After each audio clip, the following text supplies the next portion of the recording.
My name's Dan Forshaw here at Cambridge Saxophone, and I have the absolute Soprano saxophone mouthpiece, which I picked up from Howard's Music in London a few weeks ago. I usually play it on a Selma soloist mouthpiece with a clarinet reed. I kind of needed something that had a bit more bite to it, something that was going to cut through, particularly in some of the smaller cathedrals we were playing, which wouldn't have the space to work with, the reverb. You can hear some tracks that are recorded at Ely with this same setup, and you can hear the saxophone really in its, and the mouthpiece, of course, in its sort of best environment. The saxophone I'm using is a Yanagisawa Curve 992 Soprano, the bronze. You can see a separate review of that on my website or on YouTube. But I really wanted to talk about this mouthpiece today.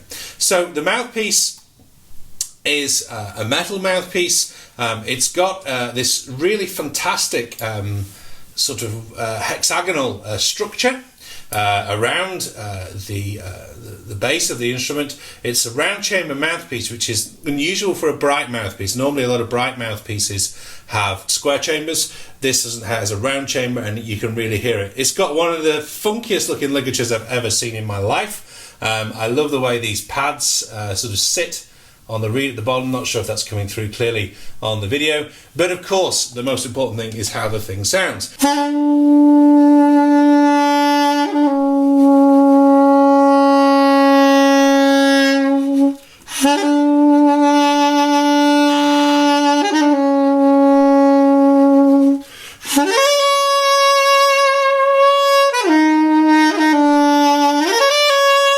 Now, that's some of the opening music I play in this production I'm taking around the cathedrals. One of the big things I do on this performance is a lot of avant-garde saxophone playing, so lots of crazy multiphonic fingerings, lip bends. On the Selma, with its reasonably close setup, I was really struggling to get those working when I wanted them to.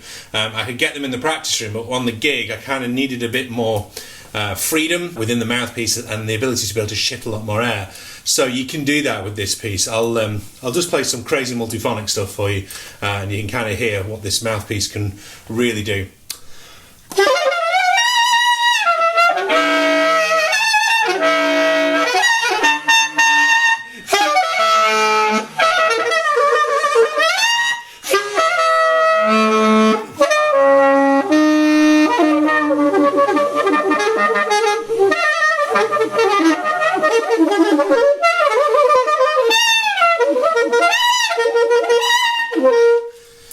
Not everybody's cup of tea, but I can't underestimate to you how difficult that is to do controlled. So I'm deliberately flying up the top there, I'm deliberately trying to run down the bottom, and with this mouthpiece I've just got to do a tiny inflection on the mouth, and bang, the sound's there. On the soloist, it really works against me. This piece is just giving me the freedom to create the sounds I want to create, and I mean sounds plural. It's like having an extra set of 500 colours for a painter. That's how many sounds I feel I've got at my disposal thanks to this absolute mouthpiece.